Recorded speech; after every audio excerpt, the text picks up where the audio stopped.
Our first scripture reading this morning is from Isaiah chapter 55, verses 10 through 13. For as the rain and the snow come down from heaven and do not return there until they have watered the earth, making it bring forth and sprout, giving seed to the sower and bread to the eater, so shall my word be that goes out from my mouth. It shall not return to me empty, but it shall accomplish that which I purpose and succeed in the thing for which I sent it. For you shall go out in joy and be led back in peace. The mountains and the hills before you shall burst into song, and all the trees of the field shall clap their hands. Instead of the thorn shall come up the cypress. Instead of the briar shall come up the myrtle, and it shall be to the Lord for a memorial, for an everlasting sign that shall not be cut off. And then from the Gospel according to Matthew, chapter 13, verses 1 through 9. That same day, Jesus went out of the house and sat beside the sea. Such great crowds gathered around him that he got into a boat and sat there while the whole crowd stood on the beach. And he told them many things in parables, saying, Listen, a sower went out to sow. And as he sowed, some seeds fell on a path, and they sprang up quickly. And the birds came and ate them up. Other seeds fell on rocky ground where they did not have much soil, and they sprang up quickly because they had no depth of soil. But when the sun rose, they were scorched, and since they had no root, they withered away. Other seeds fell among thorns, and the thorns grew up and choked them. Other seeds, though, fell on good soil and brought forth grain, some 100-fold, some 60, some 30. If you have ears, hear.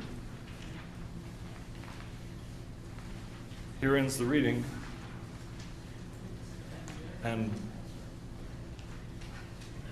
today's message. Here she comes.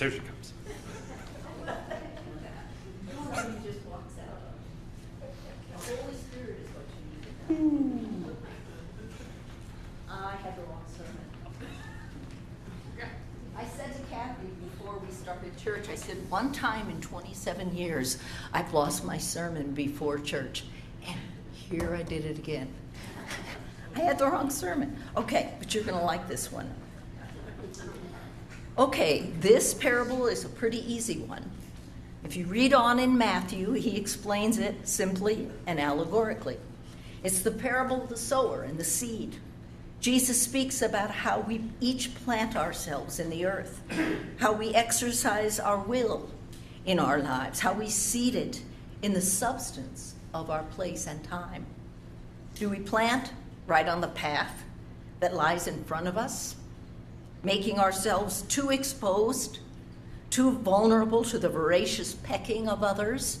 I'd love to give examples of every one of these. Maybe if those of anybody following along, I'm sure you have some images. Do we, by planting right on the path, show no private discipline in protecting our spiritual lives, offering no protection for the life of our interior, what we really feel and see and think, for our soul work?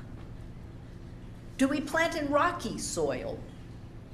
Are we lacking in depth, which results in a shallow faith, so that when our faith is challenged by the hardships in life, by poverty or betrayal or grief or disappointment, it cannot sustain us? Do we plant among thorns?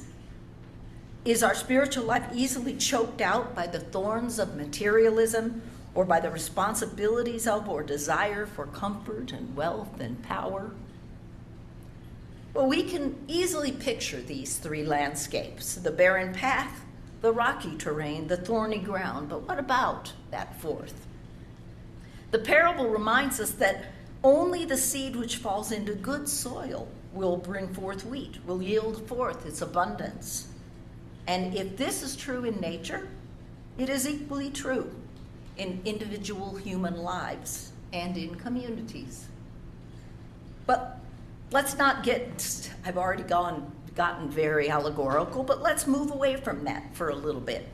Jesus chose to talk about good soil So let's try staying close to the earth itself, to that rich humus, which is the foundation of life. Let's keep our own feet on the ground, touching the earth, rather than let our heads spin in ideas and analogies. For once, I'm asking you to remain in the literal. Several years ago, while I was out for an evening walk, I met an elderly neighbor working in her garden. I stopped to ask her the name of a plant that I didn't recognize, and the conversation took off from there. She told me how to plant bulbs and when to dig them up, how to create a live mulch of ground cover, which plants are native to this dry region and easily grown, and which are finicky and require special care. She confessed that she had a library of books on gardening. Her skin was weathered from years outdoors, and her arms were strong from uprooting weeds and unearthing rocks. Her eyes lit up as she spoke about her passion for growing things, and I could see that I had stepped into her sanctuary. She asked me what kind of work I did, and when I told her I was a minister, she looked at me straight-faced and declared, "You know, I think compost is theological."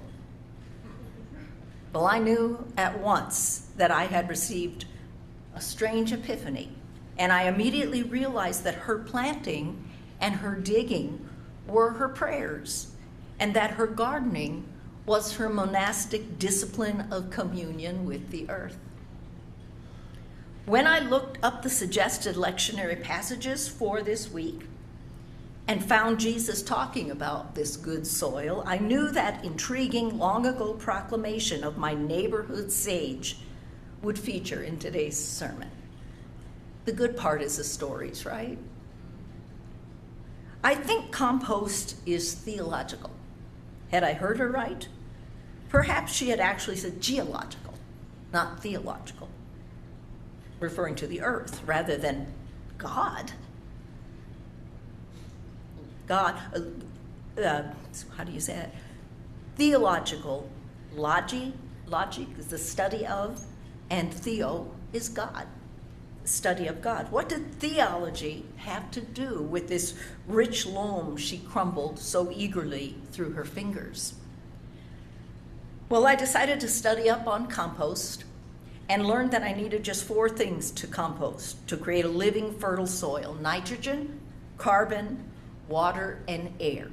Is Chuck online? Oh, good, then he can't correct me. Grass clippings and vegetable and fruit trimmings mixed with dry leaves and small twigs and sufficient moisture and fluffing or turning to give it air will, in a few months to the next year, thanks to our diligent partners, bacteria and fungus, be transformed into a dark brown, crumbly product with a pleasant aroma: humus, good soil. Well, as I thought about this, I realized that compost, here, I'm going to go get I'm going to do an analogy again. I realized that compost is the place where the products of our waste, what has already been used, our past, become the fertilizer for the future. We don't design or create this marvelous product. We are merely the stewards of what nature has ordained. We contribute eggshells or coffee grounds or mowed grass. We bring the stuff of our lives we are living, but the alchemical process has a life of its own. If the ingredients are in the proper proportion and a protective container, they will produce a marvelous heat, the mysterious product of its decomposition. Compost is where what has already been meets and serves what is to be. Imagine our civilization's past, its cultures, its traditions, its laws and customs and inventions and artistry and language. Imagine those as soil. The compost in which our present continually seeds the future. If we can absorb something of its wisdom and beauty and learn from the suffering and pain of its hard lessons, we can plant our lives and the life of our civilization in good, rich soil. And let's hope that despite all the problems we are going through now, that there is a deep, rich soil enough that in which many, many have planted. Although Jesus often seemed to ignore or even defy the law of his day, such as healing on the Sabbath, he made it painstakingly clear to his followers that he found spiritual and ethical value in the scriptural laws of the theocracy which he was a part of, in which he lived. He said, "Do not think I have come to abolish the law or the prophets. I have come not to abolish them, but to fulfill." He did not come to erase the past and its spiritual tradition which preceded him, but to embody it and make it live as both a present and a future reality. I read a line the other day from an author named Henry Corbin, which caught my attention and created a helpful image for me. It said, "The past is not behind us, but beneath our feet." The past is clearly not over and done with. It is the ground, layers and layers of it, on which we stand and on which we build our lives, as archaeologists uncover quite dramatically throughout the years. The past is the foundation of our lives, the terrain on which we plant our present and future. Have the seeds of our past rooted us in good soil? Do we know how to compost it, to bring the past into our future, permitting the Spirit to do its mysterious job? Remember, it's not us. To do its mysterious job of creating fertile and vital life within us, between us, around us. And I've talked about this before. It's an interesting that the origin of the word root comes from the Indo-European word ra, which means to derive or grow out of. So to be radical is not to disdain and reject the past and its tradition, but to get back to the real roots. Perhaps real conservatives and true radicals are not so dissimilar. Many of the folks so protective of the status quo in Jesus' day, the folks with political power and wealth, who labeled Jesus as a radical, were, it turns out, for different reasons, quite right. He was a radical reformer with the courage and conviction to attempt to challenge those around us and the generations which would follow to return to their roots, to ask questions that made them think, to speak in parables that deliberately revealed and concealed truth at the same time, so that the listener was required to bring his or her spiritual life into active engagement with, not just passive acceptance of, Jesus' words and teachings. You cannot just receive the seed, you must plant the seed. And for this, you need good composted soil. Well, just a few more things. You get to laugh once, I hope, if any of you are as old as I am. Religion can sometimes be too clean, which is why many honest people find themselves having to walk away from it. They sense intuitively or from painful past experience that the deeper, darker issues they are confronting in their own lives are not welcome in church. Many of us howled over the antics of the old Saturday Night Live character of the church lady a few years ago. Anybody old enough to know, remember those or hear them over? Dana Carvey, dressed in a church lady's best, complete with hat and bag, would screw his mouth up very tightly and look properly down at his nose at those wicked folks around him. Then out of nowhere, he would surprise them with a strutting dance and pointing his finger, or no, I said it wrong, in her face, he would shout, how do you do that, guys? Who can do it? Satan! Remember that? Satan! We laughed at the caricature, but there was enough truth in it to make it recognizable and to give it the power to be parodied and to be so funny. It's a few generations back. So we church ladies and gentlemen have historically wanted everyone to keep things neat and clean and ordered. There are many deep and dark issues that confront real people who cannot seem to manage to hide them by dressing up in Sunday clothes or patriotic red, white, and blue, but that's another subject. Folks might be struggling with secrets or shame or fears or memories that haunt them. They might be struggling with addictions or phobia or depression or deep regrets, doubts, disbelief, weakness, sexuality, social unacceptability in many, many forms. They might truly fear that if their secrets were known, they would be emotionally, if not literally, stopped at the church door or thrown out in the parking lot. Can the church be a sacred compost bin? The place where people's past, the place where the remains of the living stuff of human lives can be welcomed and contained and transformed into rich and fertile soil. I try to believe this. I work to make this true. But remember, the process is mysterious. It's the work of the human spirit with the help of God. It's not for those already gathered in church to self-righteously assume we have the cure for the real issues or the struggles that come to our door. It is not our role to offer to accept them and their pain if they agree to our definition of the cure. No, we must acknowledge the composting process, and like the nitrogen, carbon, water, and air, we must together follow nature and our own natures to become good soil. We don't design the process. We can only welcome them into the compost bin. I'd like that to be on the wall outside. Welcome to the compost bin. Where each of us find in our own natures and in the spiritual struggles and practical hardships of life, what can be transformed. Then we plant our seeds in this soil, in this mysterious compost which permits each rich life to emerge.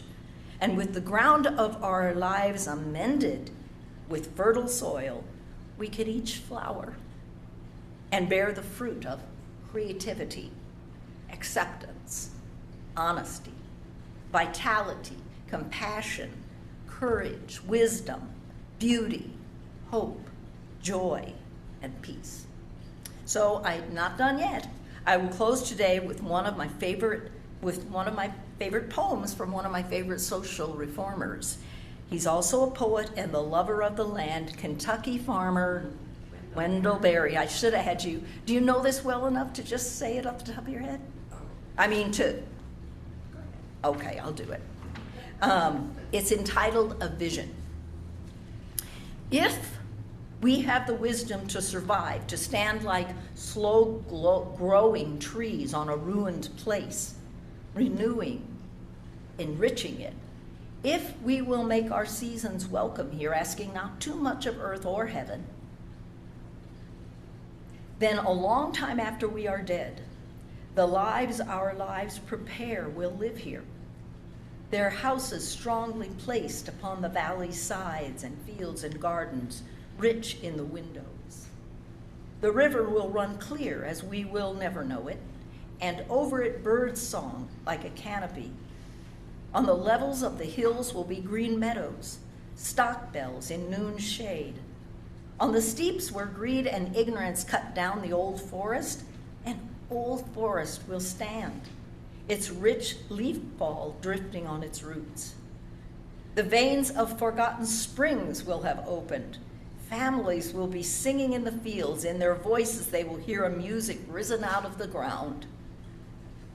They will take nothing from the ground. They will not return, whatever the grief at parting. Memory native to this valley will spread over it like a grove, and memory will grow into legend, and legend into song, and song into sacrament. The abundance of this place, the songs of its people and its birds, will be health and wisdom and indwelling light. This is no paradisal or disal, which is it? Paradisal dream. Its hardship is its possibility.